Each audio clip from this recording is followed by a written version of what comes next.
Seigneur, nous voulons t'apporter ta parole et que ta parole puisse être un couteau à double tranchant qui sépare moi les jointures. Que ta parole soit un marteau qui brise le roc. Que ta parole soit de l'eau vive en nous.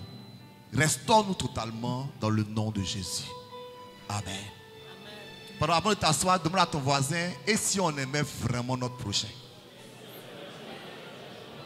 Demande à quelqu'un qui est derrière toi, et si on aimait vraiment notre prochain?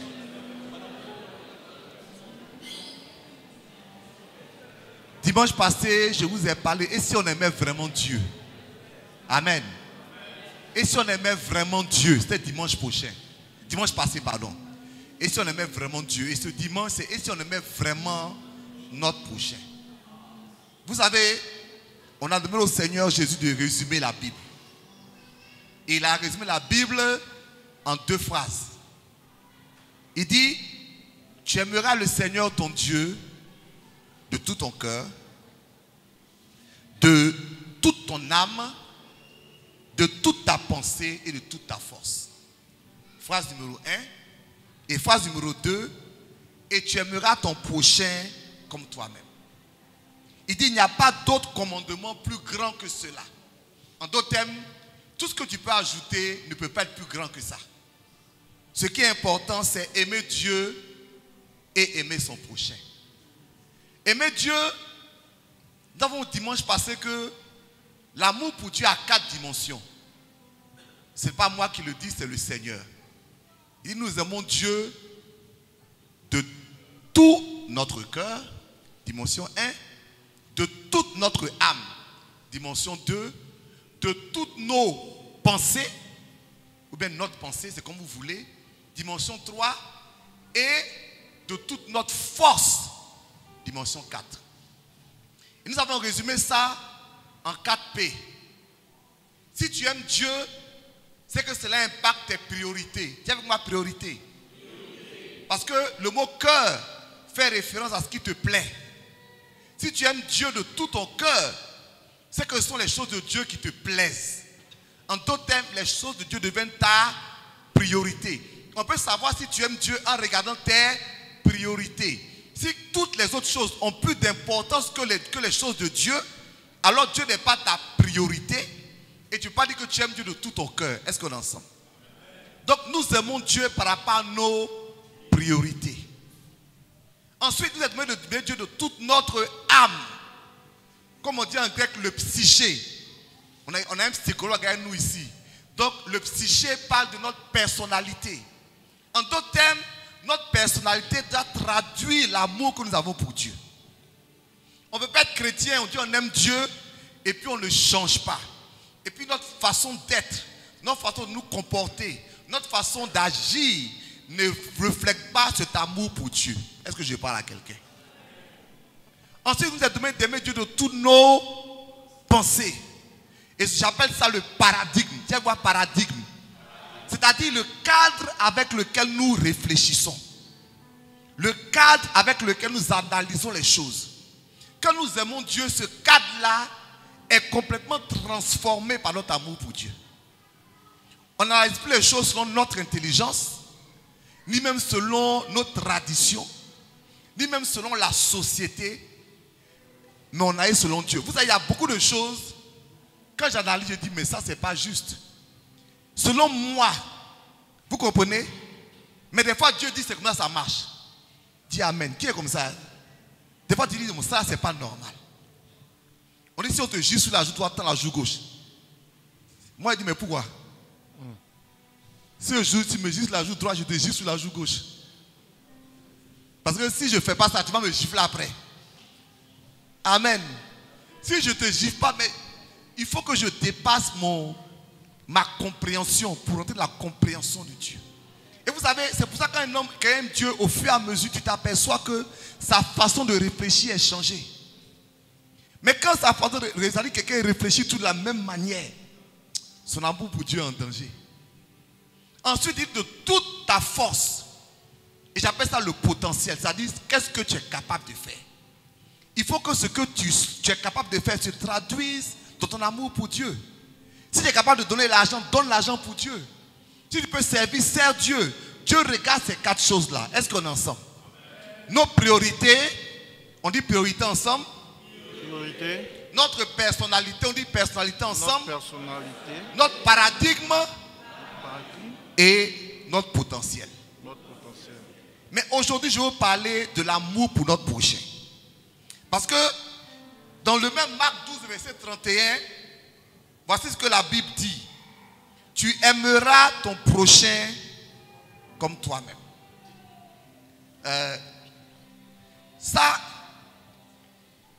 c'est un peu difficile. Amen. Amen.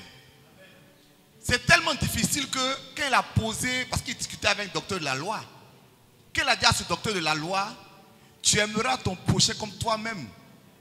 Il a une seule question. Il dit, qui est mon prochain? Parce que s'il s'agit d'aimer mon prochain, comme moi-même, il y a des gens pour qui je peux faire un effort. Est-ce qu'il voulait dire littéralement? Il y a des gens pour qui je peux faire un effort. Donc, Seigneur, ce que tu dis là, quelle est la limite de mon prochain? Parce que pour les Juifs, ce n'était pas nouveau. Quelque part, Jésus dit, on vous a dit, tu aimeras ton prochain et tu haïras ton ennemi. Le mot prochain n'est pas nouveau dans l'Ancien Testament. En plusieurs endroits de la Bible, il dit, aime ton prochain. Ne cherche pas la femme de ton prochain. Ne critique pas ton prochain. Ne mens pas sur ton prochain. Donc le Juif, il sait qui est son prochain. Mais le problème de l'enseignement de Jésus, ce n'est pas aimer son prochain, mais c'est qui est ton prochain. Dis Amen. Parce que aimer son prochain, à la limite, si je reste mon prochain à un intervalle très réduit, je peux m'en sortir. Aime ton prochain. Seigneur, je vais aimer ma femme. Et puis mes enfants. Et puis mon frère et ma soeur. Je peux me débrouiller. Je peux faire un effort. Mais où est la limite de mon prochain? Donc le Seigneur Jésus, comme il aime répondre aux questions par des paraboles, il va t'expliquer la limite de tout prochain. Il dit, ok, un homme descendait de Jérusalem à Jéricho. Il descendait. Et sur la route, des hommes l'ont agressé. Ils l'ont blessé, l'ont laissé là. Alors qu'il était sur la route, il y a un sacrificateur qui est passé. Il a vu l'homme, il a dépassé. Le sacrificateur, c'est le chef religieux, pour simplifier. C'est, on allait dire aujourd'hui le pasteur. Amen. On allait dire aujourd'hui le prêtre. Il a dépassé. Il y a un lévite qui passait. Le lévite, on peut dire, c'est l'homme de Troie. On a dit le magistrat. Je peux dire le gouvernement. Il passait. Il a laissé. Et il y a un samaritain qui passait. Tous ces détails sont importants. Est-ce qu'on est ensemble? Il dit, le samaritain passait et il a vu cet homme. Et il a pris l'homme. Et il a soigné l'homme. Et il a envoyé cet homme dans une hôtellerie.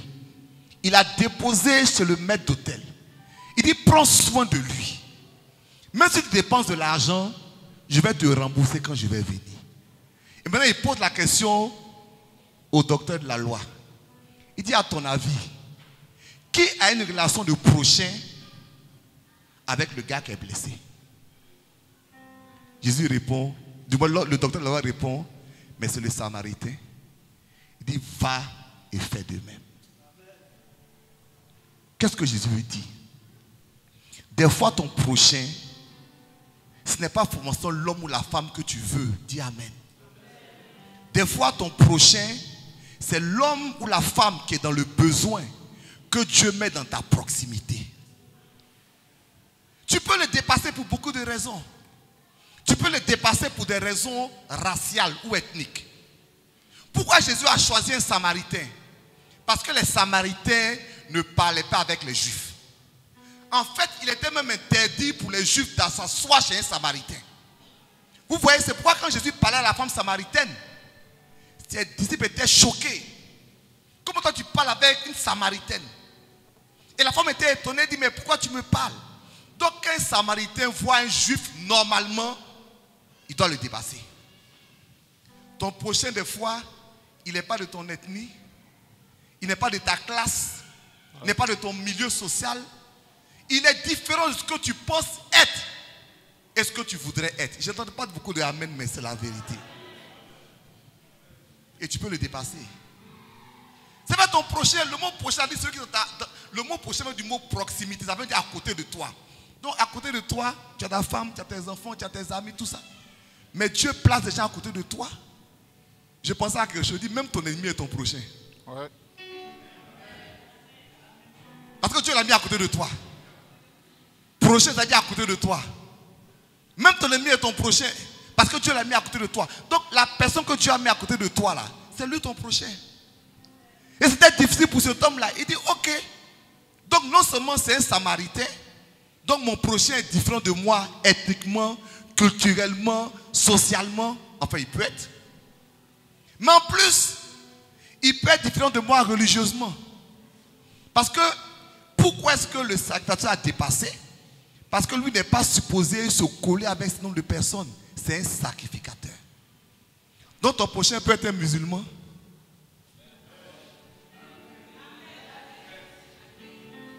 Il peut être bouddhiste. Tu peux ne pas partager la même foi que lui. Dieu n'a pas dit aime les gens qui ont la même foi que toi. Pardon, dis amen. Amen.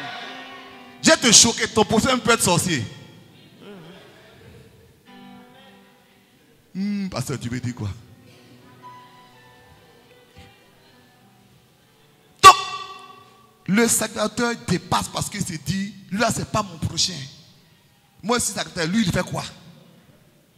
Ton prochain peut être différent de toi, socialement. Parce que le Lévite, c'est un docteur de la loi, c'est une personne importante dans le milieu. Et voici un homme qu'on a frappé, qui est couché. Il va faire quoi lui? Ton prochain, des fois, il est en tapette. Il n'a pas la même voiture que toi. On ne dit pas beaucoup de amen, mais il faut que je parle quand même. En fait, c'était ça le challenge du monsieur. C'est pourquoi Jésus lui a dit, va et fais de même. Dis à quelqu'un, aime ton prochain. Pardon, dis à quelqu'un, aime ton prochain. Pardon, dis aime ton prochain. Donc ton prochain, c'est la personne que Dieu a mis à côté de toi. Aime ton prochain égal aime ta femme. C'est égal aime ton mari. C'est égal aime tes enfants. C'est égal aime les frères et les sœurs de l'église. C'est égal aime la personne que tu vois dans la rue. C'est égal aime la personne que tu n'aimes pas.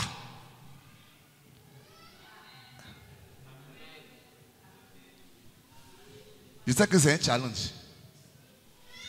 C'est tellement un challenge que quand Jésus prêchait, il dit, je vous donne un commandement nouveau. Qu'est-ce qu'il veut dire par je vous donne un commandement nouveau? Ça veut dire quelque chose que vous n'avez jamais entendu. Ça veut dire quelque chose qui va vous choquer. Quelque chose qui sort de votre conception. Il dit, je vous donne un commandement nouveau. Aimez-vous les uns les autres.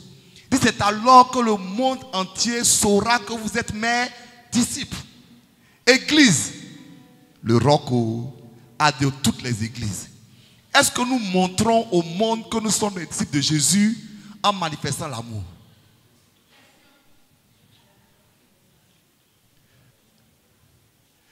L'apôtre Paul dit dans 1 Corinthiens, il dit si tu prophétises toutes les prophéties du monde, si tu n'as pas l'amour, tu as une cymbale qui résonne. Bah, il faut taper. Tape la cymbale. Tu as un airain qui retentit. Il faut taper la gosse, qu'est-ce que pardon. En d'autres termes, tu fais du bruit pour rien. Tu fais du bruit pour rien. Il dit si tu as toutes les révélations du monde, il dit si tu n'as pas l'amour, tu n'es rien. Seigneur, aide-nous. Aide-nous. Aide-nous à être de véritables enfants de Dieu. Aide-nous à aimer nos prochains. Aide-nous à aimer ceux qui sont à côté de nous. Surtout ceux qui ne sont pas aimables. Je disais à quelqu'un un jour qui se plaignait, je lui dis, tu sais, tout le monde n'est pas aimable. De toute façon, aimer ceux qui sont aimables, c'est très facile. Même le plus grand des sorciers, il va aimer ceux qui sont aimables. Mais si tu es un enfant de Dieu, est-ce que tu aimes ceux qui ne sont pas aimables? Ceux qui te fatiguent.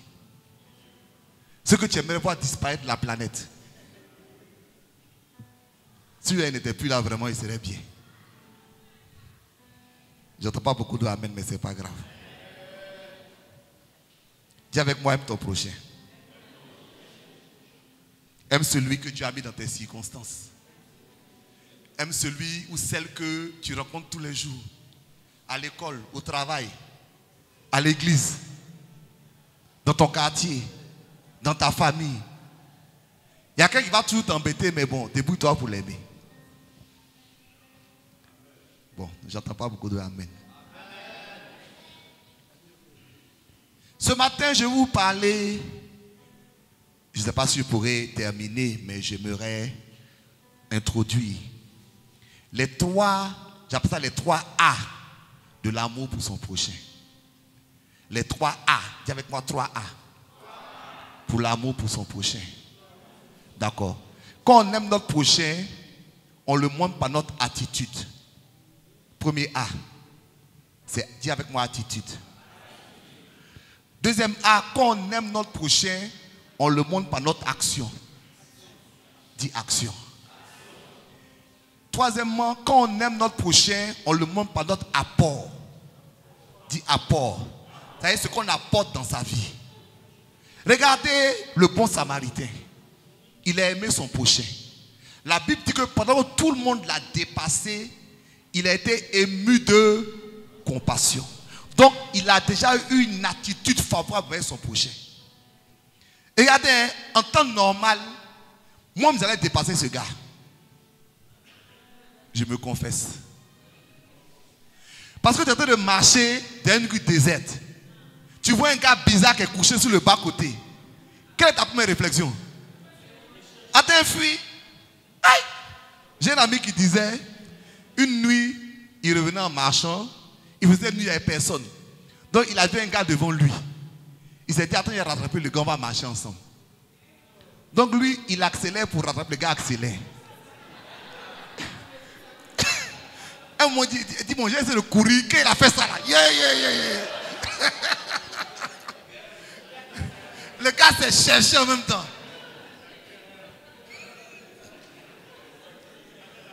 Mais oui, dans l'inconnu, on a tous peur.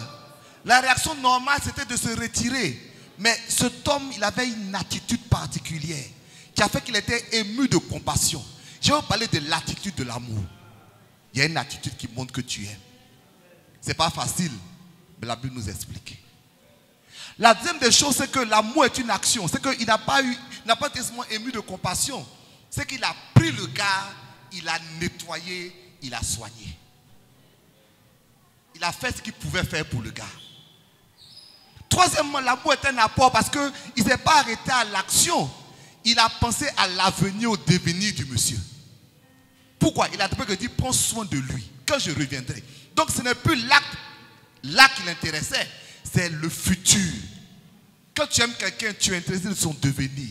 Qu'est-ce que tu apportes dans sa vie? Ce que tu fais, ça va l'amener où ça? Dis avec moi, attitude. Dis avec moi, action.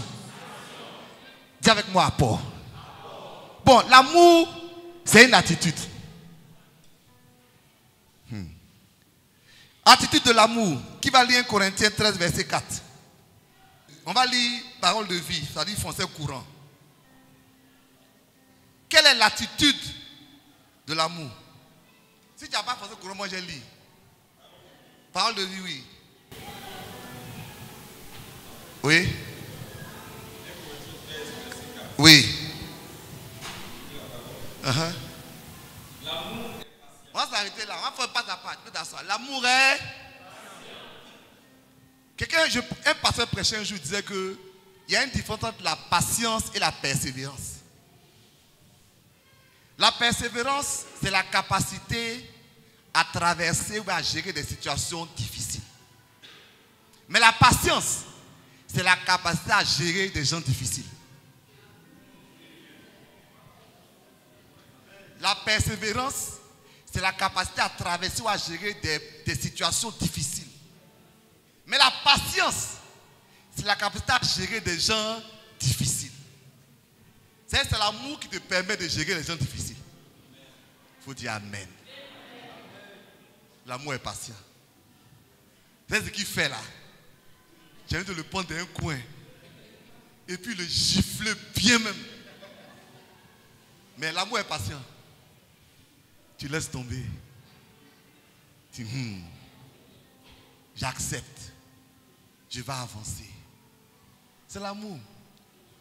Mais est-ce qu'on est patient? Est-ce qu'on est patient? On n'est pas patient. Dès que quelqu'un fait quelque chose qui nous déplaît, en même temps on réagit. On n'agit pas, on réagit. Vous savez, quand si on agissait, c'était bien. Agir, c'est poser un acte qui est réfléchi. Réagir, c'est poser un acte en réponse à un autre acte. Réagir est mauvais, agir est bien.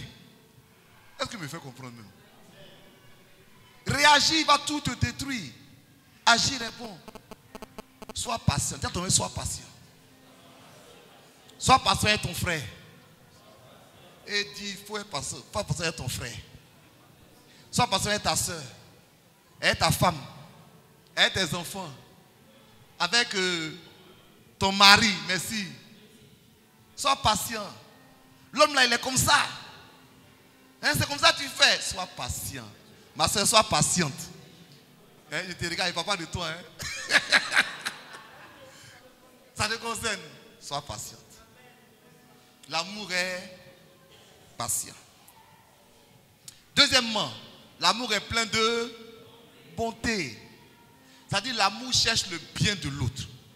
L'amour est toujours disposé à faire du bien. Même quand le bien n'est pas... Voilà. Même quand le bien n'est pas toujours reconnu, l'amour fait du bien. Jésus dit quand tu veux inviter des gens, n'invite pas les gens qui vont t'inviter. N'invite pas, c'est-à-dire invite des gens qui ne vont jamais t'inviter. Comme ça, moi, Dieu va te récompenser. Mais si tu invites des gens qui vont t'inviter le samedi prochain, c'est entre vous. Ça, tout le monde fait ça. Mais fais du bien à quelqu'un qui ne va jamais te faire du bien. Dis Amen. Fais du bien à quelqu'un, tu sais qu'il ne pourra jamais te faire du bien. En tout cas, dans le temps, c'est-à-dire quand tu penses. Parce que des fois, la relation de prochain, là, c'est vice-versa. Hein? C'est-à-dire celui que tu prends pour ton prochain, tu es aussi son prochain. C'est pas ce qui va se passer demain jour, c'est lui qui va t'aider.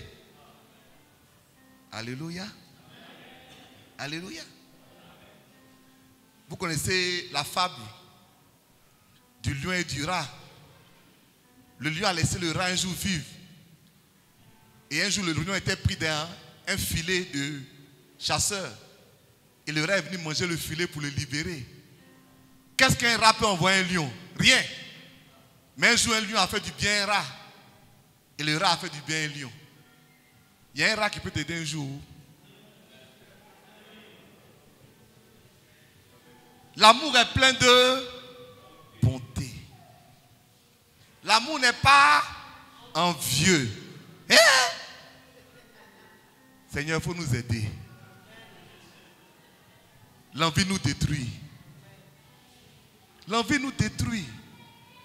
L'Ecclésiaste dit, il a analysé et il voit que tout ce que les gens font là, c'est comparaison les uns par rapport aux autres. C'est-à-dire les gens ne font pas les choses pour eux-mêmes. Ils font par rapport à quelqu'un. Hein? Et puis, quelque chose est bien pour un, mais si l'autre a, il trouve que ce n'est pas bien. Hein, vous connaissez l'histoire, non? Il y a un gars qui marchait et puis il a cogné une lampe et puis le génie est sorti. Le génie lui dit, demande-moi tout ce que tu veux. Il dit tout, dit oui. L'État dit, mais à une seule condition. Tout ce que tu vas me demander, ton voisin aura le double.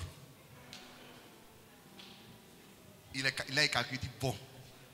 Donc on se demande milliard, le gars aura 2 milliards. Je veux une voiture, le gars a 2 voitures. Donc il réfléchit. Il dit qu'est-ce que tu veux dire? Il faut me crever un œil.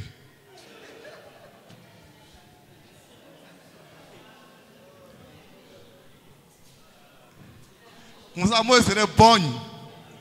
Mais lui, il est aveugle. En tout état de cause, je suis devant lui. La mentalité de je suis devant lui. La mentalité du jeu, ça nous détruit. Vous savez, le diable a été précipité. Quand vous lisez la phrase qui précise pour être précipité, dans tous les mots qui sont dits, ça commence par je. Il dit je m'élèverai, je m'établirai, je dominerai. Quel a fait dire ça? Dieu dit, ça sera précipité. Si je parlais en anglais, j'ai dit le I syndrome. Le syndrome du je. Je veux réussir. Je veux. Vous voyez, c'est pourquoi la Bible a une hiérarchie précise. Hein? Tu aimes Dieu, tu aimes ton prochain et tu t'aimeras toi-même. Si tu t'aimes toi-même trop, tu ne pourras jamais aimer ton prochain et tu ne pourras jamais aimer Dieu.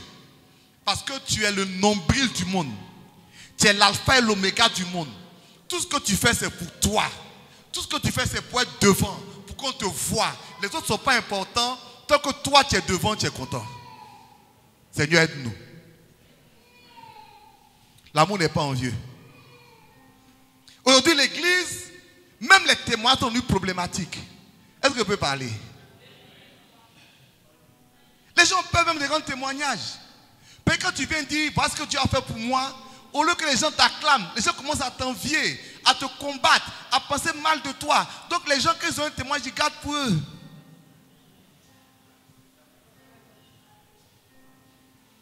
L'amour n'est pas envieux. Si tu n'as pas, quelqu'un a dit, sois béni. Comme j'ai dit un jour, les Juifs disent que si tu es témoin d'un témoignage, c'est que Dieu te rend candidat de la prochaine bénédiction. Dis Amen pour lui. Dis Amen pour celui qui se marie. Dis Amen pour tout le travail. Dis Amen pour celui qui a du ministère.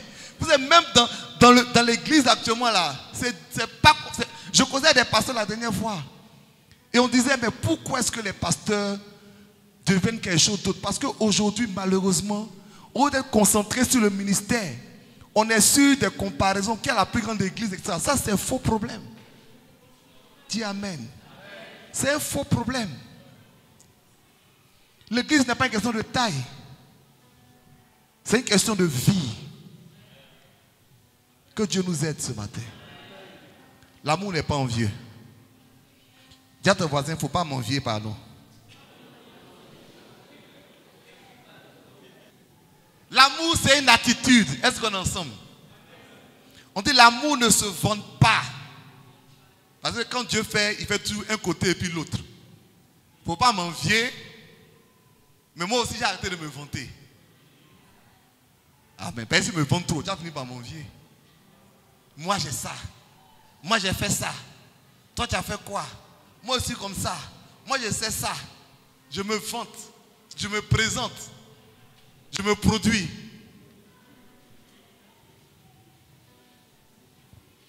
Amen. L'amour ne s'enfle pas. Qu'est-ce que l'orgueil?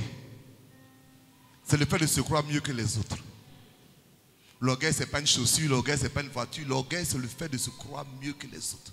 C'est pourquoi Jésus a dit que cet homme qui est venu prier et dit, Seigneur, je te remercie de ce que je ne suis pas comme le reste des hommes. Je te remercie que je ne suis pas comme ce pécheur qui est là-bas. Là. Il dit, moi. Et on dit, le pécheur est venu, il dit, Seigneur, pardonne, Père, je ne suis pas bon. Si tu penses que tu es trop arrivé, quoi. C'est que tu ne connais pas l'amour. Parce que l'amour ne veut pas déconsidérer quelqu'un. Est-ce que je parle à quelqu'un? Vous savez, je peux parler à nos filles qui veulent se... On dit l'amour ne sort pas d'orgueil. Souvent, quand les frères viennent vers vous, Peut-être vous ne voulez pas. Ça, ce n'est pas un problème. Amen. Mais le mépris là, c'est un grave péché. J'ai un frère que je connais. Il est parti se présenter à une soeur pour dire je veux te fiancer. Mais est-ce que la soeur a répondu? Elle dit Seigneur, qu'est-ce que je t'ai fait?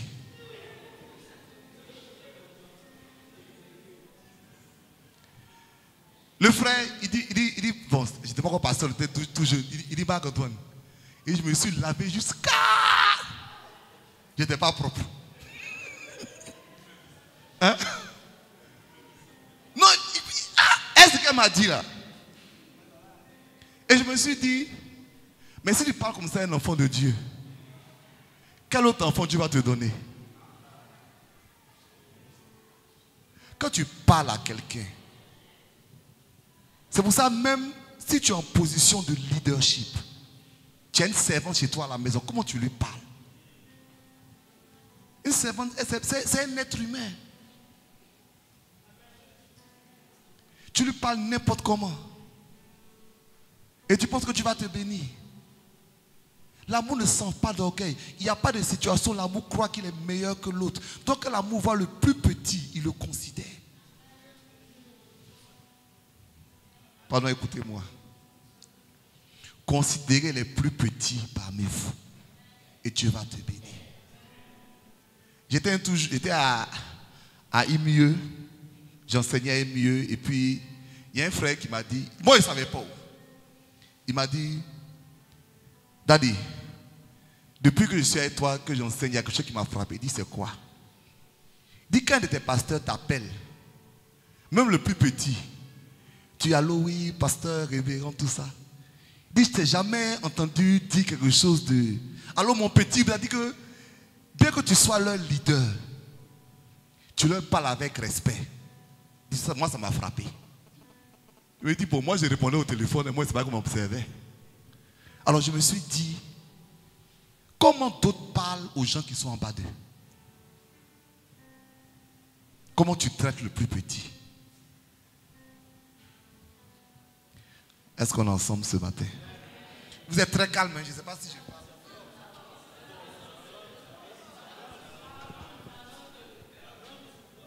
Tu dis quoi?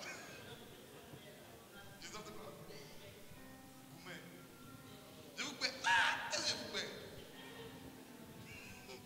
Non, l'amour ne fait rien de malhonnête. L'amour ne cache pas les choses. L'amour ne touche pas son camarade. L'amour ne cherche pas son propre intérêt. Donc on a cette relation-là, mais moi ce qui m'intéresse, c'est que j'ai tiré dedans. L'amour ne s'irrite pas. Ça veut dire quoi ne s'irrite pas? Pardon, aidez-moi. Ça veut dire quoi? Hein? Il ne s'énerve pas. Il ne s'énerve pas. Ah, il y a quoi? Quand c'est pas facile. J'ai entendu que c'est pas facile. L'amour ne s'irrite pas. L'amour ne se met pas en colère. Quelqu'un m'a dit, mais Dieu me se met en colère. Mais Dieu se met en colère, ça veut dire quoi? Dieu exprime un mécontentement. Mais l'irritation, c'est un état second qui est conséquent au fait que je ne me contrôle plus. Je ne sais pas ce que je dis, je ne sais même pas ce que je fais. Donc l'amour ne frappe pas sa femme. Et ça, c'est irrité. Ou bien, et ça, c'est irrité. C'est-à-dire, je ne suis pas content quand il te gifle. Quand on te montre, dit non, mais elle déraille.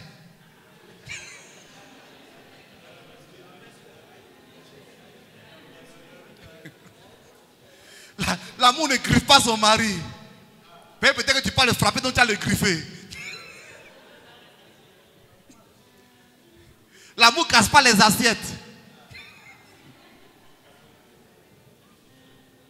Chacun a sa méthode. Hein? L'amour ne crie pas au téléphone. Les as irrités aussi. Waouh, waouh, waouh, waouh. La personne prend le téléphone, même, tu es obligé de mettre le téléphone comme ça. L'amour ne s'irrite pas. Seigneur, aide-nous. L'amour ne soupçonne point le mal. Ça, c'est un côté vraiment que Dieu nous aide. C'est-à-dire, dans une relation, l'amour est tel que l'amour donne toujours une excuse à l'autre. Il faut dire Amen. L'amour ne cherche pas toujours à savoir qu'il a fait ça parce que c'est comme ça. Ça peut être faux. En plus, même si c'est vrai, donne-lui une séquence atteignante. Ce n'est pas le mal. Quelqu'un me disait un jour, je parlais à une personne qui était dans un problème avec une autre personne. Et je lui ai dit, il faut croire que la personne va changer. La personne m'a dit, parce que dans le temps ton problème, c'est que tu crois trop en l'homme. Je lui ai dit, si je ne croyais plus en l'homme, j'allais changer de métier. Je suis pasteur parce que je crois en l'homme. Je crois que l'homme change. Je crois que l'homme est transformé. Je crois que l'homme fait des erreurs. Il faut dire Amen. Et, ou même l'homme ne fait pas des erreurs. Toi-même, tu en as fait aussi. Donc tu es là, il y a des gens, ils ont perverti leur vie parce qu'ils voient le mal partout. Tu ne les salues pas, c'est problème. Tu les salues, c'est problème. Tu les salues à voix haute, c'est problème. Tu les salues à voix basse, c'est problème. Je me rappelle d'un ami, quand l'amour ne se pas le mal, il avait des problèmes Dieu et il ne voyait presque pas. Cet homme-là est un homme très gentil. Vraiment, c'était un frère bien. Un jour, je trouve une autre personne qui me dit, ton ami là, il est orgueilleux. Il dit pourquoi? Il dit quand il voit les gens, il ne les salue pas. Je lui ai dit, il dit mon frère, est-ce que je les vois même? Je ne les vois pas. J'ai mal aux yeux. L'amour ne soupçonne point le mal. Au lieu de penser qu'il est orgueilleux là, pense qu'il a mal aux yeux.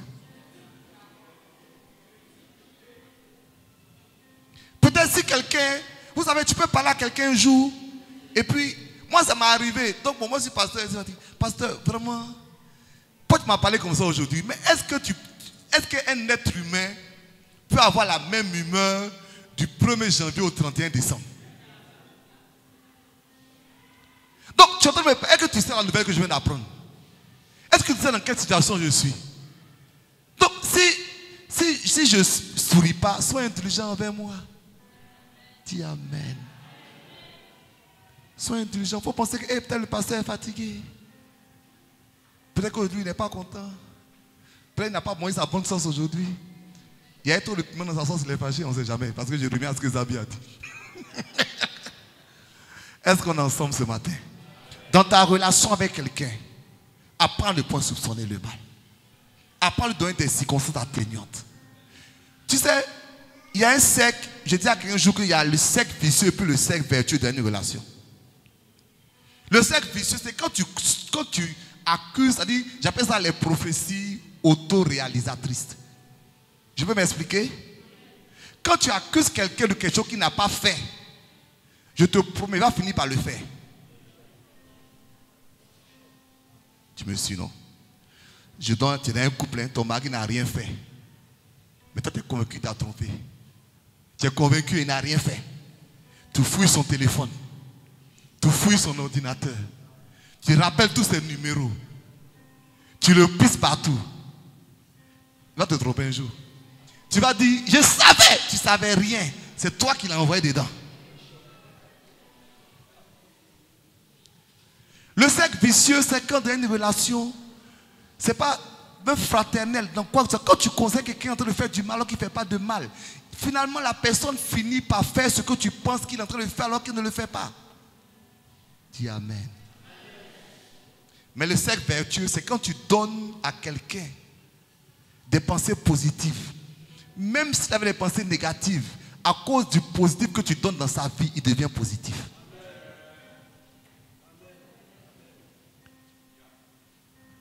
Wigglesworth, qui était un des plus grands prédicateurs du monde, était le pire des hommes. Il buvait, il battait sa femme, etc. Et un jour, sa femme est partie à la prière. Et pendant qu'elle est partie à la prière, dans la neige, il a fermé la porte. Elle est restée dehors jusqu'au matin. Dans la neige. Quand elle est rentrée dans la cuisine, elle a fait son petit déjeuner, elle a déposé, elle a servi. Le gars a commencé à manger, il a déposé sa cuillère, il a commencé à pleurer. Il dit vraiment, aïe, et tout ce que je t'ai fait là.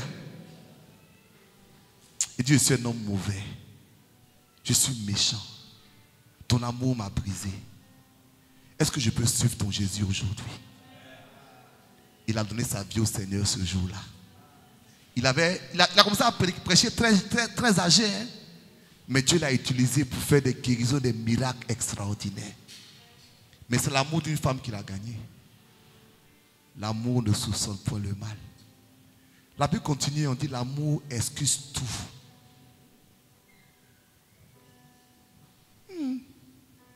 L'amour croit tout. L'amour pardonne tout. L'amour supporte tout. Elle peut m'arrêter un peu là. L'amour fait quoi? Espère tout. Donc, tu espères que la personne va changer. Dis Amen. Tu espères toujours, tu espères toujours. Tu supportes tout. Ça dit que tu es capable d'accepter des choses inacceptables. Il faut dire Amen. Je sais que tout ce que tu dis là, c'est trop dur. Mais Dieu va nous aider. Dieu va nous aider. Parce que Jean dit, il dit bien-aimés, aimons-nous les uns les autres. Parce que l'amour est de Dieu et celui qui aime, il connaît Dieu. Mais celui qui n'aime pas n'a pas connu Dieu. Parce que Dieu est amour. Il y a des choses, c'est pourquoi ce genre d'amour-là, il a un nom. On appelle l'amour agapé. Dis avec moi agapé. Agapé, ça veut dire c'est l'amour que Dieu te transmet. Parce que l'amour de cette terre-là, il est éros ou bien il est philéo. Éros veut dire c'est une attraction physique. J'aime une femme parce qu'elle me plaît. J'aime une femme parce qu'elle est belle. J'aime un homme parce qu'il est physiquement attractif. Et c'est l'amour. C'est ce que les gens disent, je t'aime, je t'aime. Ce n'est pas faux, mais ça s'appelle éros. L'amour philéo, c'est l'amour de l'association des âmes. J'aime quelqu'un parce que j'aime son comportement. J'aime son caractère. Il est bien. Cette amie, elle est bien. Quand je suis avec elle, je me sens bien. Ce frère-là, vraiment, il est bien. Je l'aime. C'est l'amour philéo. Mais l'amour agapé, c'est l'amour de Dieu. C'est l'amour qui peut se manifester quand il n'y a aucune raison d'aimer. Quand à la réalité, il y a toutes les raisons d'haïr. C'est-à-dire quand l'amour éros s'arrête, même dans le foyer, quand l'amour éros s'arrête, il faut que l'amour philo prenne le dessus. Parce qu'il y a des situations qui vont t'énerver tellement que éros est parti. Il y a ceux qui vont partir que philo est parti. C'est-à-dire que c'est ton camarade, mais ça, tu ne veux même plus le sentir. Pardon, il ne faut pas me dire amen, mais c'est vrai, ben c'est faux. Mais c'est là que Agapé prend le devant. L'amour de Dieu. C'est pour ça que quand vous allez lire dans la Bible, on le marquer, lui seconde ne dit pas l'amour, lui seconde dit la charité. C'est pour distinguer l'amour général de l'amour de Dieu, Agapé. Il faut qu'on apprenne à aimer. Et cet amour-là, il n'y a pas quelqu'un qui peut nous le donner sauf Dieu. C'est pourquoi Dieu dit, tu aimeras le Seigneur ton Dieu et tu aimeras ton prochain. Ça veut dire quoi? Si tu n'aimes pas Dieu, tu ne peux jamais accepter ça. Pardon, il faut dire amen. On dit l'amour pardonne tout. Est-ce que toi tu pardonnes tout? Est-ce que tu pardonnes tout?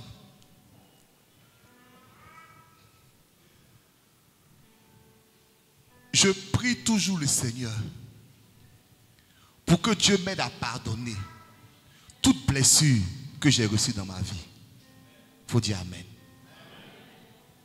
Parce que le pardon, regarde-moi s'il te plaît. Le pardon, c'est le meilleur cadeau que tu peux te faire toi-même. Et le manque de pardon, c'est la plus grande des prisons dans laquelle tu vas te mettre toi-même.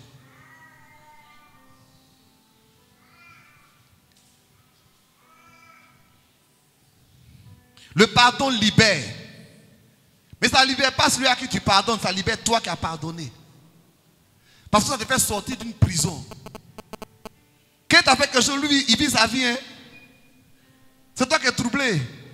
C'est toi qui ne dors pas. C'est toi qui vas voir AVC. C'est toi qui vas voir chose, ulcère. Mais lui, il est libre. L'amour est une attitude. L'amour, c'est une façon d'être. C'est une façon de se comporter envers l'autre. Quel autre? Tous les autres. Tous les autres. Si nous n'arrivons pas à aimer, nous ne pourrons jamais représenter Jésus. Vous savez, aujourd'hui, il y a des divisions politiques qui nous empêchent d'aimer. Il y a des divisions religieuses qui nous empêchent d'aimer. J'ai dit tout à l'heure qu'aucun musulman n'est ton ennemi. Il faut dire Amen. Aucun bouddhiste n'est ton ennemi. Quelle que soit sa religion, si tu l'aimes, tu vas le gagner. Mais si tu ne l'aimes pas, tu ne le gagneras pas. Il faut qu'on aime. L'amour va gagner ton ennemi. Il faut dire Amen.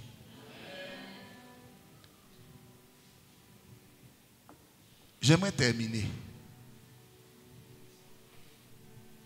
Et si on aimait vraiment? Ou encore, qu'est-ce qui nous empêche d'aimer? Ce qui nous empêche d'aimer, c'est notre nature humaine. C'est notre nature humaine. Tout ce qui est décrit là-bas, comme l'amour croit tout, l'amour supporte tout, l'amour n'est pas envieux, toutes ces choses-là sont contraires à notre nature humaine. Est-ce que je peux parler? C'est contraire. C'est-à-dire, l'homme naturel, il est envieux. Si tu ne dis pas Amen, c'est vrai ou bien c'est faux. L'homme naturel, quand quelqu'un a quelque chose qui n'a pas, ça lui fait mal. L'homme naturel est envieux. L'homme naturel s'irrite quand il est mécontent. C'est sa nature. L'homme naturel ne pardonne pas. Ne pardonne pas. Il y a une soeur qui était dans un jeûne de prière. On dit, elle a fait une parole à une autre soeur, pardon. Et quelques années après, la soeur est venue demander pardon. Ce qui s'est passé entre nous là, pardon, il faut me pardonner. Elle dit, je ne peux pas te pardonner. L'autre dit, pourquoi? Il dit, parce que j'ai jeûné et prié pour ne jamais te pardonner.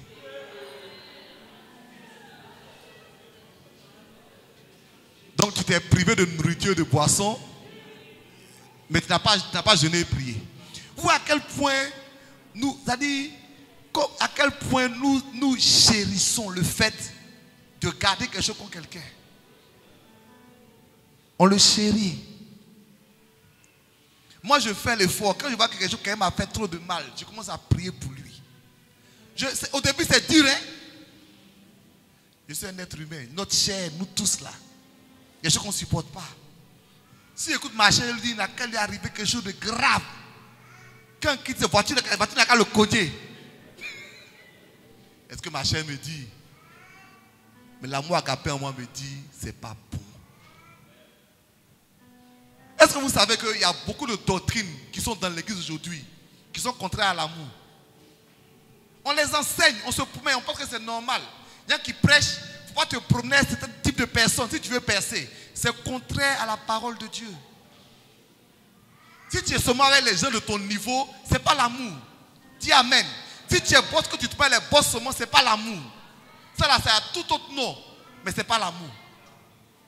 On dit qu'il faut prier pour la mort de ton ennemi. Hein? Jésus dit priez pour vos ennemis, toi tu pries pour sa mort. Tu es dans l'église, tu tues les gens. Tu pries et puis tu tues les gens. Et puis tu es d'accord avec ça. Oh l'amour. Tu peux combattre quelqu'un spirituellement. Tu peux combattre son esprit. Tu peux combattre ses œuvres. Mais tu vas le tuer. C'est toi qui es Dieu. Tu lui as donné la vie. Tu l'as amené sur la terre. Et puis tu le tues.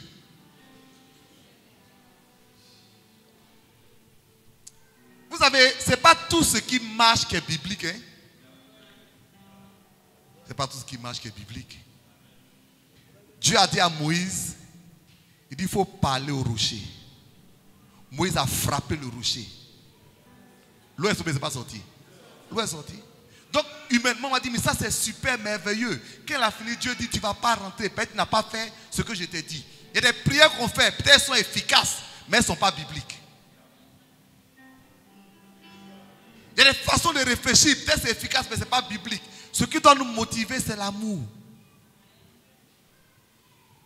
Est-ce que tu aimes ton frère? Est-ce que tu aimes ta soeur? Est-ce que pendant que je parle là, tu as quelque chose contre quelqu'un? Même si tu as quelque chose contre quelqu'un, Jésus dit, il faut laisser prier là. Tout ce que tu dis là, tu dis, je n'entends pas. Va te reconcilier, puis il faut revenir. Donc si tu n'as pas pardonné, c'est pas bon. Dis Amen. C'est pas bon. Il y a une, on pense que c'est impudicité, adultère, tout ça que nous avons en enfer. Ça va t'envoyer en enfer, mais il y a une voie qui est encore plus rapide. Plus rapide. Il ne faut pas pardonner. Il faut en vouloir à quelqu'un. Il faut avoir de la haine. Il faut avoir du ressentiment. Ta place est calée là-bas.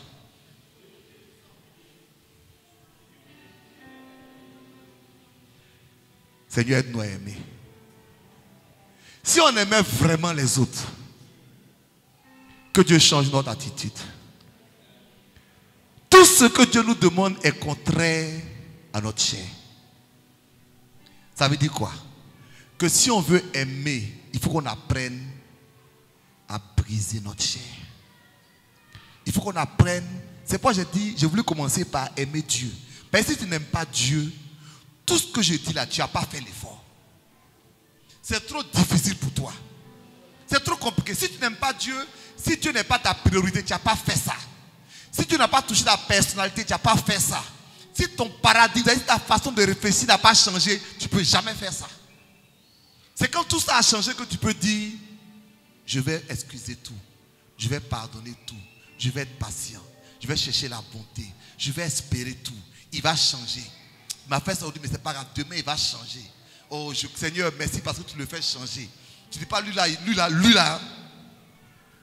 ne peut jamais changer. Il peut jamais changer. Ou bien il ne peut jamais changer. Tout le monde change. Est-ce que ça va ce matin? D'accord. Seigneur, merci.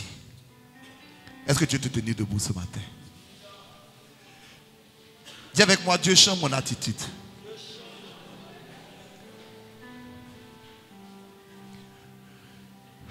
Je veux prier pour quelqu'un qui va lever la main simplement et qui va dire, Seigneur, vraiment moi j'ai besoin de cet amour, j'ai vraiment besoin. Quelqu'un qui va le dire, j'ai vraiment besoin.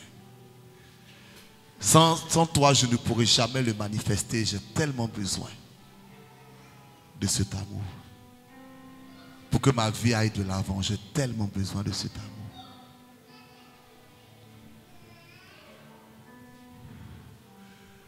Que Dieu nous remplisse de l'âme d'amour, s'il vous plaît. L'église a besoin de l'amour de Dieu. C'est dans l'église qu'on voit des divisions. Amen. J'ai dit au musicien de diminuer juste un peu. Vous voyez, les gens viennent dans l'église. C'est supposé être la cité de refuge. C'est le mot que la Bible lui donne, la cité de refuge. Quand je suis blessé, je viens dans l'église. Je viens pour être consolé. Mais je reçois des blessures encore plus fortes que les blessures que j'avais. J'ai prié pour une dame. Elle me dit, pasteur, c'est dans l'église que j'ai reçu les plus grandes blessures. Elle dit, je suis venu, j'étais nouvelle. C'est un accident de la route qui m'a envoyé. On m'a dit que Jésus peut me guérir. Je suis venu, j'avais des béquilles. Et comme j'avais mal aux pieds, j'ai pris une chaise et puis j'ai pris une autre chaise où j'ai mis mes pieds dessus pour reposer mes pieds. C'était mon premier jour à l'église. Il y a une dame qui est venue dire, madame, on peut avoir la chaise? Elle dit non, pardon, j'ai mal aux pieds. Elle dit, donc toi tu vas prendre 2 chaises alors, toi seul. Elle dit, parce que je me suis dit, mais ça c'est quel coin ça? C'est quel coin ça? Et elle m'a raconté ensuite tellement de choses qui lui sont arrivées. Pourquoi? Parce qu'on n'a pas mis l'amour devant. On n'a pas mis le bien-être de quelqu'un à côté de nous devant. Notre vieil homme est en train de nous faire du mal, de nous détruire. On critique. On calomnie. On blesse. On dit des choses qui font mal. On ne dit pas des paroles positives aux uns aux autres. On fuit certaines personnes. On veut être dans certain cercle qui nous fait plaisir. Il y a des gens qu'on a mis dans notre cercle et il y a d'autres qu'on a rejetés de notre cercle. Tous ça, ont fait ça. Que Dieu nous aide. Je ne sais pas si j'ai transmis la pensée de Dieu, mais que Dieu nous aide.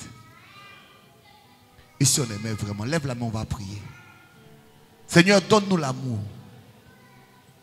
L'amour, c'est une attitude. L'amour, c'est une attitude. Aide-nous à aimer. Je veux aimer mon frère. Je veux aimer ma soeur. Je veux que tu m'aides à avoir cet amour agapé envers quelqu'un.